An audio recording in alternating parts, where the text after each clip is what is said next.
नमस्कार, news are के खास कार्यक्रम में आपका स्वागत है। मैं हूं आपके साथ राजकुमारी ठाकुर। मध्य प्रदेश में 2023 में विधानसभा के चुनाव होना है और ऐसे में दोनों ही पार्टियां चुनावी तैयारियों में जुट गई हैं और अलग अलग वर्गों के साथ और अलग अलग पार्टी कार्यकर्ताओं के साथ बैठक कर चुनावी रणनीति भी बनाई जा रही है। जहां बीजेपी में लगातार बैठकों का दौर जारी है, तो वहीं कांग्रेस में भी कमलनाथ लगातार पार्टी नेताओं के साथ बैठक कर रहे हैं। बीजेपी की ओर से केंद्रीय नेतृत्व ने चुनाव की कमान अपने हाथ में ले ली है। तो देखिए न्यूज आर की एक खास रिपोर्ट, फिर करेंगे चर्चा। मिशन 2023 की तैयारी, बीजेपी कांग्रेस में बैठकों का दौर, बीजेपी में कोर कमेटी की बैठकों का दौर, केंद्रीय नेतृत्व ने संभाली चुनाव की कमान, राष्ट्रीय सह संगठन महामंत्री करेंगे प्रदेश का दौरा। शिव प्रकाश हैं बीजेपी के राष्ट्रीय सह संगठन महामंत्री। कमलनाथ ने भी बढ़ाए अपने दौरे, कांग्रेस विधायकों के साथ लगातार कर रहे बैठक, पदाधिकारियों के साथ भी मंथन कर रहे कमलनाथ। बीजेपी मिशन 2023 के लिए तैयारी में जुट गई है। इसे लेकर पार्टी के प्रदेश कार्यालय में अलग अलग जिलों की कोर कमेटी की बैठक भी आयोजित की जा रही है।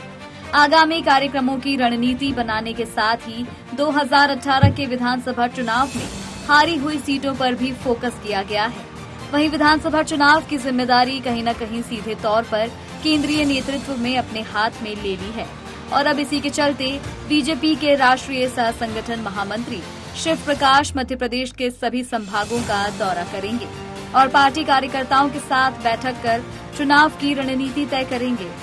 केवल भोपाल में बैठक नहीं हुई, माननीय शिव प्रकाश जी ने अपने प्रवास के समय ये सब चीजें व्यवस्थाएं तय की हैं कि जिले की कोर कमेटी के साथ बैठेंगे। तो उज्जैन संभाग के सभी 8 जिलों में उनका बैठना हुआ। भोपाल और नर्मदापुरम के 9 जिले संगठन की दृष्टि से सबसे बातचीत हुई। कुल मिलाकर के काम और काम में कहाँ हम ठीक कर सकते हैं, संगठन स्तर पर काम होता है। कभी कभी जो शासन स्तर की भी बातचीत आती है तो संबंधित वहाँ प्रभारी मंत्री रहते हैं, उनके ध्यान में लाया जाता है। कुल मिलाकर के भारतीय जनता पार्टी संगठन के आधार पर चलने वाली पार्टी है, इसलिए संगठन को मजबूत होना चाहिए। संगठन की उस भाव को जागृत करके हम काम करें, इसलिए यह क्रम चल रहा है और लगातार सभी संभागों में माननीय शिव प्रकाश जी जाने वाले हैं। वहीं कांग्रेस भी इसमें पीछे नहीं है। कांग्रेस प्रदेश अध्यक्ष और पूर्व मुख्यमंत्री कमलनाथ लगातार प्रदेश के अलग अलग जिलों का दौरा कर रहे हैं। भोपाल में अपने निवास पर भी पार्टी के विधायकों और पदाधिकारियों के साथ समय समय पर बैठक कर चुनावी रणनीति बनाते हुए 2023 में कांग्रेस की सरकार बनाने का दावा भी करते हैं। मध्य प्रदेश भारतीय जनता पार्टी का प्रदेश नेतृत्व और प्रदेश के नेता पूरी तरह असफल हो चुके हैं, इसलिए केंद्रीय नेतृत्व ने मध्य प्रदेश में निर्णय लेना प्रारंभ कर दिए हैं। लगातार मोदी, अमित शाह प्रदेश में दौरे कर रहे हैं। कमलनाथ जी के सामने भाजपा का प्रदेश नेतृत्व असफल हुआ है। अब शिव प्रकाश जी जिलों के संगठन में परिवर्तन करने वाले हैं। चाहे भाजपा का प्रदेश का नेतृत्व हो, चाहे केंद्रीय नेतृत्व हो, कमलनाथ जी के सामने कोई नहीं टिकने वाला है। 2023 में कमलनाथ जी के नेतृत्व में कांग्रेस की सरकार बनना तय है। 2018 के विधानसभा चुनाव में हार के बाद बीजेपी अब किसी भी तरीके से कोई कसर नहीं छोड़ना चाहती है और इसी के चलते अब विधानसभा चुनाव की जिम्मेदारी खुद बीजेपी के राष्ट्रीय संगठन महामंत्री शिव प्रकाश ने संभाल ली है। अब देखना होगा कि बीजेपी 2023 में क्या कमाल दिखाती है या कमलनाथ कमल को पीछे छोड़ फिर सत्ता में लौटेंगे। न्यूज आर के लिए भोपाल से विवेक सिंह की रिपोर्ट। तो विधानसभा चुनाव नजदीक है और ऐसे में दोनों ही पार्टियां अब कमान संभालने के लिए पूरी तरह से तैयार हैं। लेकिन यहाँ पर जरूरी ये हो जाता है कि इस बार आखिरकार चुनावी मुद्दे क्या कुछ निकलकर सामने आने वाले हैं और जनता के बीच कौन सी पार्टी किन मुद्दों को प्राथमिकता देती नजर आती है। और इस मुद्दे पर चर्चा करेंगे। हमारे साथ मेहमान भी जुड़ गए हैं। प्रहलाद कुशवाहा, बीजेपी प्रवक्ता अभिनव बरोलिया, कांग्रेस प्रवक्ता विनोद मिश्रा, वरिष्ठ पत्रकार। तीनों मेहमानों का बहुत बहुत स्वागत है हमारे कार्यक्रम में। सबसे पहले कुशवाहा जी आपके पास आना चाहूंगी। देखिए, विधानसभा चुनाव काफी महत्वपूर्ण होते हैं। जनता इंतजार करती है कि कब चुनाव आएंगे, हमारी मांगों को माना जाएगा या फिर हम किसी नई पार्टी का चुनाव करेंगे। अगर इस बार की बात की जाए तो क्या कुछ ऐसे मुख्य मुद्दे रहेंगे जिसको लेकर जनता के बीच बीजेपी पार्टी जाएगी? राजकुमारी जी, देखिए 2023 निश्चित तौर पे किसी भी राजनीतिक दल के लिए मध्य प्रदेश के अंदर उसके लिए कहीं ना कहीं सर्वश्रेष्ठ देने का प्रयास होगा। भारतीय जनता पार्टी अपने संगठन के दम पर, और हमारे पास संगठन है, संगठन में हमारे नेता हैं। हम नेताओं के दौरों का अगर हम जिक्र करते हैं तो देखिए, शिव प्रकाश जी का केंद्र जिस प्रकार से आपने दिखाया कि शिव प्रकाश जी दौरे कर रहे हैं, तो शिव प्रकाश जी राष्ट्रीय सह संगठन महामंत्री हैं, और उनका पहले भी केंद्र जो है भोपाल रहा है इसी दायित्व के रहते हुए। तो जिस प्रकार से अभी कोर कमेटियों का पिछले दिनों गठन हुआ था, जब संगठन में स्थायित्व को लेकर जिस प्रकार से टीमें बनी थी, तो अब वो उन कोर कमेटियों की बैठक जिला स्तर पर भी ले रहे हैं, और संभाग स्तर पर भी उनकी एक योजना है कि हम एक बार कोर कमेटियों की बैठक लें, और जो पार्टी के आने वाले कार्यक्रम हैं उन कार्यक्रमों को किस प्रकार से हम और बेहतर तरीके से कार्यकर्ताओं के माध्यम से हम संपन्न करा सकें, और जो सरकार की जनहित कार्यक्रम तो ठीक है सर, लेकिन मुद्दे क्या महत्वपूर्ण रहेंगे इस बार? देखिए, शिव प्रकाश जी के दौरे, देखिए राजकुमारी जी, बिल्कुल संगठनात्मक दौरे हैं, उनकी बैठकें हैं, बहुत कि वो संगठन के कार्यकर्ताओं से मिल रहे हैं, संगठन के कार्यकर्ताओं की बैठक ले रहे हैं। चलिए ठीक है। उनका जी, और उनका देखिए, सरकार अपना काम करती है, संगठन अपना काम करती है, दोनों ही अपने एक विजन को लेकर काम करने वाले हम लोग पार्टी हैं, और संगठन की जिम्मेदारी अलग है, सरकार की जिम्मेदारी अलग है, दोनों ही जनता के लिए काम करने वाले। ठीक है, बरोलिया जी, आपके पास आना चाहूंगी। क्या लगता है कि इस बार चुनावी मुद्दे जिस तरीके से बीजेपी ने बताए हैं, कांग्रेस के लिए क्या कुछ चाहिए? हालांकि यहाँ पर असमंजस की स्थिति इसलिए है क्योंकि स्पष्ट तरीके से समझ नहीं आया कि किस तरह से मुद्दों को इस बार उठाया जाएगा। देखिए राजकुमारी जी, आपके सामने खुद अभी सामने नजर आया आपको कि ना मुद्दे हैं ना विजन है। तो अपने अस्तित्व की लड़ाई लड़ती हुई भारतीय जनता पार्टी मध्य प्रदेश में जिस तरीके से मुद्दों को भटकाकर राजनीति करना चाहती है, ये जनता भली भांति देख रही है। और आप देखेंगे कि गुटों में बटी भारतीय जनता पार्टी, शिवराज गुट, महाराज गुट, नाराज गुट के बाद विश्वास गुट एक नया गुट आ गया है, चौथा गुट। इसलिए केंद्रीय नेतृत्व को यहाँ पे आना पड़ रहा है। कोई चेहरा नहीं है इनके पास, कोई भी चेहरा नहीं है, क्योंकि जनता सब कुछ समझ चुकी है। बेरोजगारी से लड़ रही है, महंगाई से लड़ रही है, खराब सड़कों से लड़ रही है जी। और आप देखेंगे राजकुमारी जी की बराबर जनता दुखी है। मतलब आप समझे राजकुमारी जी, आपकी आवाज यहाँ पे इको हो रही थी जी। आवाज आ रही है मेरी? आपकी आवाज आ रही है, साफ आवाज आ रही है आपकी, बरोलिया जी। तो मैं आपको यही बताना चाहूंगा कि मैंने पूरा आपको विस्तार रूप से बताया, और हम कमलनाथ जी के नेतृत्व में एक सक्षम नेतृत्व और विजन के साथ, हम टेलीविजन की सरकार नहीं, हम विजन की सरकार देंगे। और आप देखेंगे 2023 में कांग्रेस पार्टी पूर्ण बहुमत की सरकार बनाएगी, और जनता ने ये रिजल्ट नगर निगम के चुनाव में भी बताया है। और इसमें आप हर वर्ग हमारे साथ है, चाहे कर्मचारी वर्ग हो, चाहे आदिवासी वर्ग हो, चाहे युवा वर्ग हो, सब बढ़ चढ़कर कांग्रेस के साथ आ रहे हैं, और इसका रुझान आपको देखने को मिल रहा है। और लगातार जनता, और आप देखेंगे भारतीय जनता पार्टी से हर जगह नाराजगी चल रही है, इसके बाद कोई नेतृत्व नहीं है। ये सिर्फ बंदरबाट करना जानते हैं, कैसे भी करके भ्रष्टाचार करें हम, और हमारे पास पैसा है। ये रिजल्ट आप गुजरात के चाहे मोरबी में देखें, चाहे मध्य प्रदेश में देखें, तो गुटों में बटी भाजपा अपने खुद के अस्तित्व की लड़ाई लड़ रही है, और कांग्रेस पार्टी आने वाले 2023 में एक विजन की सरकार देगी। ठीक है मिश्रा जी, मुख्य रूप से बात की जाए, देखिए विधानसभा चुनाव ऐसे चुनाव होते हैं काफी महत्वपूर्ण इसलिए भी क्योंकि हर क्षेत्र में यहाँ पर अपनी पार्टी के नेता को जनता चुनती नजर आती है कि किस क्षेत्र में विकास हुआ है, नहीं हुआ है, तो किस तरह से अलग से यहाँ पर अलग से पार्टी के नेताओं को चुना जाएगा। लेकिन यहाँ पर अगर बात की जाए तो मुख्य रूप से फोकस मुद्दों पर किया जाता है। क्या वाकई में आने वाले चुनाव को लेकर अब तक की जो स्थिति नजर आ रही है, कुछ तरीके की ऐसी हरकत नजर आ रही है कि वाकई में जनता के लिए यहाँ पर कोई पार्टी सोच रही है और उनके लिए काम भी कर रही है? जनता के लिए पार्टी को सोचने की जहां तक बात है, तो जो सरकार में बैठी पार्टी है वही सोचेगी और वही उसका सही ढंग से क्रियान्वयन कर सकेगी जी। लेकिन मिशन 2023 के चुनाव में इस बार जो देखने में आया है कि भाजपा और कांग्रेस के अलावा स्थानीय चुनाव में जिस तरह से आप पार्टी ने मध्य प्रदेश में दस्तक दी है, उससे दोनों पार्टियां कहीं ना कहीं अपनी सीट खोती हुई नजर आ रही हैं, और इस कारण से भी एक तैयारी के लहजे से दोनों दलों ने अपनी तैयारी अभी से शुरू कर दी है।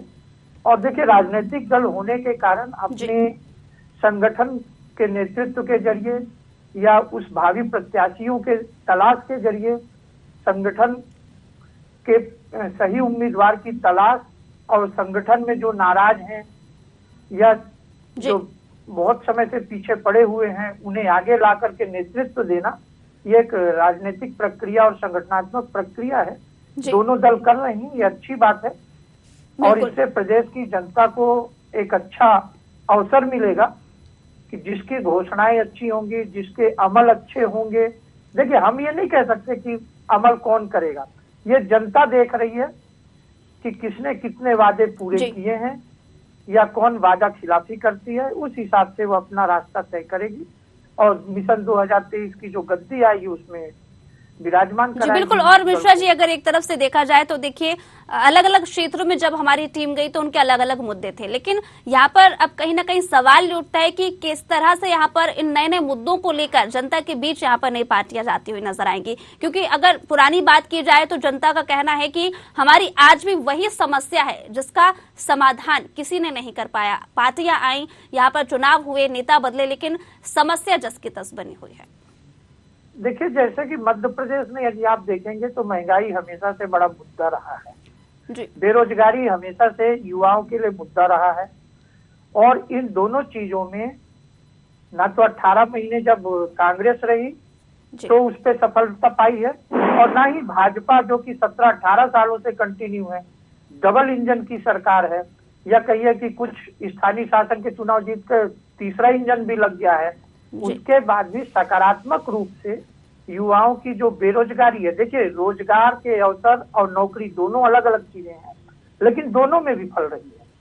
तो सही ढंग से जो रोजगार के अवसर है युवाओं को नहीं मिले हैं, तो प्रदेश में यदि वो करके देखेंगे, एक निष्कर्ष निकालेंगे तो प्रमुख मुद्दे यही निकल के आएंगे। स्थानीय स्तर पे छोटे मुद्दे हो सकते हैं, लेकिन मध्य प्रदेश का जो प्रमुख मुद्दा है बढ़ता अपराध है, जी बिल्कुल, बेरोजगारी है, महंगाई है, इससे निजात पाना जरूरी है। और उसके लिए देखिए समय समय पर घोषणाएं हो रही हैं, लेकिन उसका अमल कितना हो पा रहा है ये और इसका असर कितना पड़ता नजर आएगा, इसको लेकर भी मैं सवाल मिश्रा जी आपसे करना चाहूंगी। क्या लगता है कि जिस तरह से यहाँ पर मिश्रा जी ने बताया कि मुद्दे जो है काफी संवेदनशील मुद्दे भी हैं, क्योंकि देखिए बेरोजगारी ले लो या फिर यहाँ पर बढ़ती महंगाई को लेकर देख लो, हमेशा यहाँ पर प्रदर्शन भी किया जाता है इस चीज को लेकर, लेकिन क्या वाकई में लगता है कि इसका असर चुनाव में देखने को मिलेगा या फिर इसके पहले ही किसी भी तरीके की समस्या अगर होगी तो बीजेपी उसे शॉर्ट आउट कर लेगी?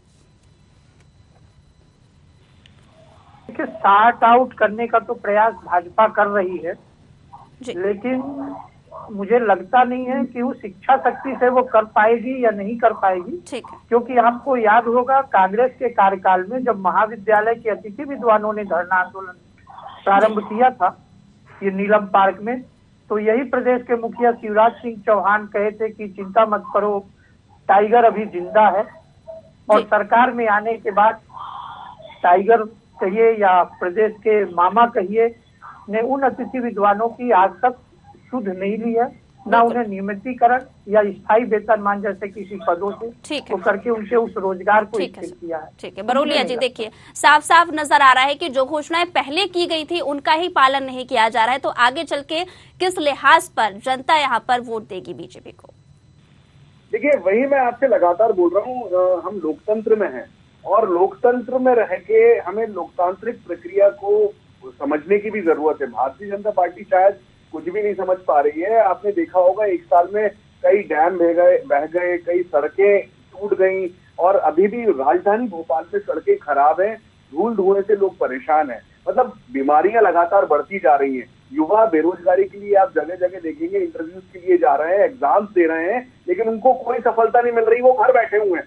वो उनके अंदर जो गुस्सा भरा हुआ है वो सरकार के खिलाफ है। महंगाई देखेंगे आप हर घर में, चाहे आपका घर हो, चाहे हमारे पत्रकार अंकल का हो, चाहे प्रहलाद कुशवाहा जी का हो, सबके घरों में जिस तरीके से सब्जी आ रही है, आटा आ रहा है, दाल आ रही है, इसके लिए जो संघर्ष चल रहा है वो बहुत बड़े मुद्दे हैं। अगर इन मुद्दों से निकल के हम किसी और तरफ जाएंगे तो ये तो एक नियति नहीं होगी। और कमलनाथ जी और कांग्रेस पार्टी का हर कार्यकर्ता लगातार जनता के मुद्दों पर बात कर रहा है, जनता के मुद्दों को उठा रहा है। हम चाहे मीडिया में हो, चाहे सोशल मीडिया पे हो, हर जगह आपको वीडियोस देखने को मिलेंगे कि जनता खुद वीडियोस बना के डाल रही है अपनी परेशानियों के। तो ये बात को सोचना समझना दोनों पार्टियों को जरूरी है, क्योंकि इस तरह जो मुख्य मुद्दे चल रहे हैं, क्योंकि हाहाकार ना मचे इस देश में ना प्रदेश में, ये बहुत जरूरी है। राजनीति से ऊपर उठ के सोचने की बहुत जरूरत है। और भारतीय जनता पार्टी को आईना वैसे भी दिख रहा है और आने वाले 2023 में कमलनाथ जी एक विजन की सरकार देंगे और वो सरकार जब आप देखेंगे तो आपको खुद समझ में आएगा कि क्यों ऐसा इस सरकार में भ्रष्टाचार कर करके ये लोग चल रहे थे। ठीक है पुष्पा जी, बात की जाए देखिए बहुत सारे आरोप लग रहे हैं यहाँ पे, लेकिन सवाल ये उठता है कि आखिरकार हमेशा से ये जब इन मुद्दों को लेकर या फिर इस तरीके की स्थिति को लेकर समस्या आती है तो आखिरकार बीजेपी उसे कहीं ना कहीं पूरा करते हुए नजर नहीं आती है, फिर उस समस्या का समाधान करते हुए नजर नहीं आती है। और यहाँ पर लगातार प्रदर्शन के माध्यम से भी हर वक्त और हर समय पर यहाँ पर लोग इसका विरोध करते नजर आते हैं। देखिए राजकुमारी जी, रही बात जिस प्रकार से मुद्दों की बात की अगर जाए, अभी ये चर्चा शुरू हुई थी शिव प्रकाश जी के दौरे पर, फिर भी ठीक है कांग्रेस पार्टी का काम है कि वो आरोप लगाएगी, लेकिन मैं एक बात बहुत स्पष्ट तरीके से कहना चाहता हूं अपने मित्र अभिनव जी से, ये बताएं कितने डैम बह गए। डैम बहना और उनमें क्रैक आना, क्या इनमें इनको कांग्रेसी साथियों को फर्क समझ में नहीं आता कि क्रैक होना और डैम बह जाना। और मुझे ऐसा लगता है कि जिस प्रकार से झूठ परोसने का काम और जनता को बरगलाने का काम जो कांग्रेस के मित्र करते हैं, तो मुझे ऐसा लगता है कि ये जनता बहुत अच्छे तरीके से जानती है। पिछले चुनाव में जो नगरीय तरह के चुनाव हुए, पंचायत के चुनाव हुए हैं, मुझे ऐसा लगता है कि आप देखेंगे तो भारतीय जनता पार्टी के नेताओं ने जीती है, भारतीय जनता पार्टी के कार्यकर्ताओं ने जीती है और भारतीय जनता पार्टी के प्रवक्ता हैं, आपको बिल्कुल भी नहीं दिख रहा है। ये भारतीय जनता पार्टी जनता की पार्टी है, जनता की सरकार चलाने वाली पार्टी है। और आप देखेंगे कि जब ये 15 महीने की सरकार में थे तो इनके मंत्री थे उमंग सिंघार और कमलनाथ जी को और दिग्विजय सिंह जी को ये हमेशा कहते थे कि ये भैया बिचौलिए का काम कर रहे हैं, दलाली हो रही है, रेत के लगता है कि जनता भ्रमित करने का काम, झूठ बोलने का काम कांग्रेसी मित्र करते हैं। जनता बहुत अच्छी तरीके से और जनता को बरगलाने का काम मत करिए। आप तो ये बताइए कि कितने डैम बह गए। आपने डैम बहने और क्रैक होने में आपको फर्क नहीं समझ में आता विनोद जी? आप, मुझे ऐसा लगता है कि आप झूठ बोलने के लिए यहाँ पर बैठे हुए हैं। और अगर निर्माणाधीन डैम आप जिसकी बात कर रहे हैं, अगर पानी निकाला गया, वो डैम नहीं बहा है और आप इसको राष्ट्रीय चैनल पे बैठ के झूठ बोलेंगे तो कैसे चलेगा? आप झूठ बोल रहे हैं, आपको इसको स्वीकार करना चाहिए कि आप झूठ बोल रहे हो। आप हाँ स्वीकार करिए, बिल्कुल सही, ठीक किया आपने, ठीक स्वीकार किया, आपको नहीं स्वीकार करना चाहिए। आप झूठ बोलेंगे तो आपको स्वीकार भी करना पड़ेगा, आपको लज्जित भी होना पड़ेगा। आप लज्जित होइए, इसी प्रकार लज्जित होते रहेंगे। मुझे ऐसा लगता है कि आपको जिस प्रकार से जो आपको विपक्ष की भूमिका होनी चाहिए वो आप करते नहीं हो, झूठी बयानबाजी करते हो। तो झूठी बयानबाजी जनता भी देखती है कि हमारी ये काम करने वाली भारतीय जनता पार्टी हमारे लिए उपयोगी है। अब हम भारतीय जनता पार्टी को ही आने वाले समय में हम जिताने के लिए तैयार हैं। ये जनता तय कर चुकी है। और आप सुनिए, आप वाला है, मुझे लगता है कि जिस प्रकार से आपका रवैया हो गया है, कमलनाथ जी ने जो ट्रेनिंग दी है और आप ट्रेनिंग के लिए आके आप लोगों को और अपने भ्रष्टाचार से पर्दा डालना है, यही जनता देख रही है। मित्र जितनी अगर भारतीय जनता पार्टी पे नजर रखते हैं, अपने संगठन को सुधारेंगे, इनके जो अलग अलग छत्रप हैं उनको सुधार लेंगे, तो मुझे ऐसा लगता है कि भरोसा ही नहीं। चलिए ठीक है, मिश्रा जी के पास मेरा सवाल मिश्रा जी से है, दोनों को रोकना चाहूंगी। ठीक है, हो गया।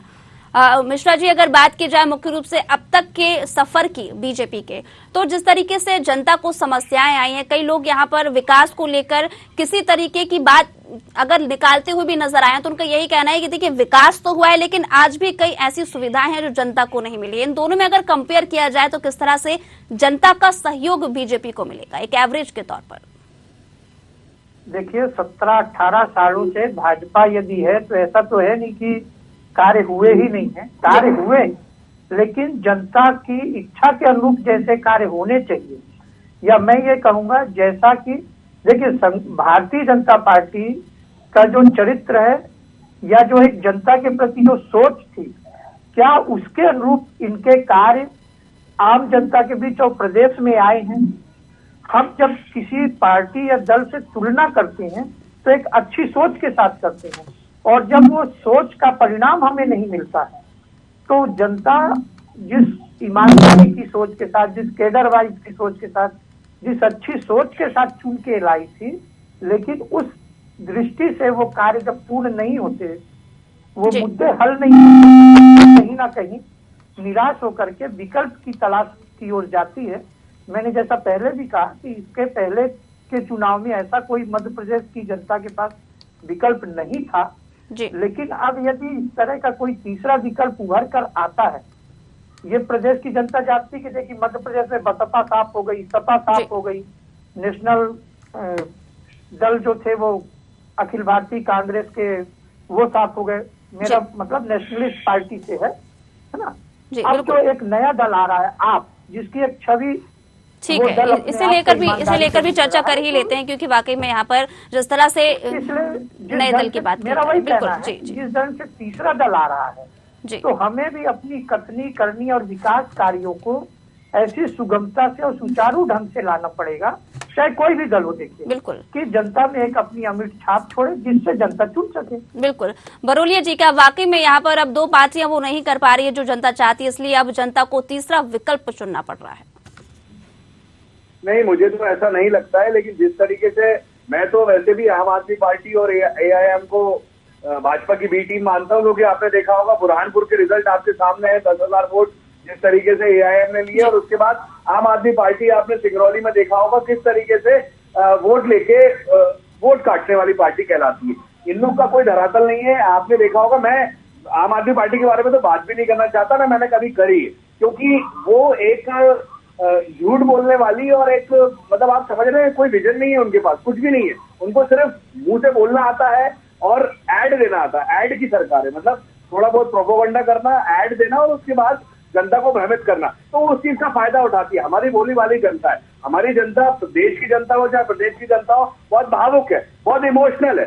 उस इमोशनल का फायदा, इमोशनल जो होते हैं जज्बात जनता के, उसका फायदा इस तरीके की पार्टियां उठाती हैं। तो हमें उन झांसों में नहीं आना है, और ना जनता आएगी, मध्य प्रदेश की जनता तो खासकर नहीं आएगी, क्योंकि यहाँ पे इस तरीके का कोई विकल्प नहीं है, क्योंकि यहाँ पे दो ही पार्टियां हैं, भारतीय जनता पार्टी और कांग्रेस, और हमेशा से नहीं है। ठीक है, छोटी मोटी पार्टियां जिस तरीके से सपा बसपा आई, उसी तरीके से आप और AIM रहेंगी, लेकिन अभी मुख्य मुकाबला आपको जो देखने को मिलेगा वो भाजपा और कांग्रेस भी देखने को मिलेगा। जी ठीक है, कुशवाहा जी आप क्या कहेंगे तीसरे विकल्प को लेकर? मैं यही कह रहा था कि आप देखेंगे कि दिल्ली और पंजाब में अगर आम आदमी पार्टी उभर के आई है, तो वो जहां पर कांग्रेस शासित राज्य रहे हैं वहां पर ही आम आदमी पार्टी जैसी पार्टियों को जगह मिली, क्योंकि कांग्रेस पार्टी ने इतना भ्रष्टाचार किया कि वहां पर किसी को सांस लेने की जगह नहीं थी, और वहां पर कहीं ना कहीं आम आदमी पार्टी जैसी पार्टियों को जगह मिली। इसलिए और वहां पर आप देखेंगे कि सत्ता सौंपी है कांग्रेस ने आम आदमी पार्टी को। आप वहां पर कहीं ऐसे भाजपा शासित राज्यों में देखिए जहां पर आम आदमी पार्टी चुनाव लड़ी हो और उसकी जमानतें जब्त हुई हर सीट पर। तो मुझे ऐसा लगता है कि कांग्रेस पार्टी को आम आदमी पार्टी से छोटी पार्टी होने में ज्यादा समय नहीं लगने वाला है। बरोलिया जी, देखिए इस समय में उस मुद्दे पे मुझे ये लगता है कि आम आदमी पार्टी और AIM से हटके हमें जनता के मुद्दों की बात करनी चाहिए। बिल्कुल मुद्दों से भटकाते नहीं, वो तो आप उल्टा आप पर ही आरोप लगा रहे हैं ना, यही बोल रहे हैं वो कि जहाँ जहाँ कांग्रेस का सुपड़ा साफ हुआ है वहाँ पर आप पार्टी आई है। मैंने आपसे शुरू में बोल दिया कि आम आदमी पार्टी और भाजपा दोनों एक दूसरे के पर्याय हैं, ये एक दूसरे को मानते ही नहीं है ना, वो मानते ही नहीं है। डैमेज करना होता है कांग्रेस को, वहाँ पर ये लोग खुद साथ में आते, तो इस तरीके से हमें लड़ना आता है। और हमारी पार्टी पूरी ताकत से इस तरीके की जो मिली भगत वाली चीजें जो हो रही है, इससे निपटने को तैयार है हमारा संगठन भी, हमारे कार्यकर्ता भी, हमारे नेता भी और सारे लोग। तो हम ये बेहतर जानते हैं कि हमें इन ताकतों से कैसे लड़ना है, और इसका रिजल्ट आपको आने वाले चुनाव में देखने को मिल जाएगा। कुशवाहा जी, अब देखिए कि सीधी सी बात है कि मैं आपको बहुत स्पष्ट कह चुका हूँ कि इनके कुकृत्यों को, इनके भ्रष्टाचार को अरे आम आदमी पार्टी ने, सुन लीजिए, अरे सुन तो लीजिए, अरे आप बोलते बहुत हैं, आप भ्रष्टाचार खुद कर रहे हो। अरे आप अभी 150 से ज्यादा 200 लोग खत्म हो गए। एक साल में वो पुल बनाया था मॉर्वी का, ये है गुजरात। अरे यार वो 143 साल पुराना है, कहाँ रहते हो, सोते रहते हो, पढ़ के आओ 143 साल पुराने पुल को आप बात कर रहे हो। 43 के पुल ले लो, ये जो है ना कांग्रेस के टाइम के पुल अभी तक चल रहा है, उसके पुल ढह जा रहे। अरे भैया 143 साल। ठीक है, मिश्रा जी आपके पास आना चाहूंगी। क्या लगता है कि चुनावी रणनीति के चलते या फिर जिस तरीके से डिबेट की जाती है, जिन मुद्दों को यहाँ पर उठाया जाता है, क्या ये मुद्दे जनता के बीच भी जाते हैं? जी, ये बात सही है कि जो भी डिबेट में होते हैं वो मुद्दे सीधे जनता से जुड़े होते हैं और जनता तक उस चर्चा को पहुंचाया जाता है और जनता उसे गंभीरता से सुनती भी है और अपना निष्कर्ष निकालती भी है।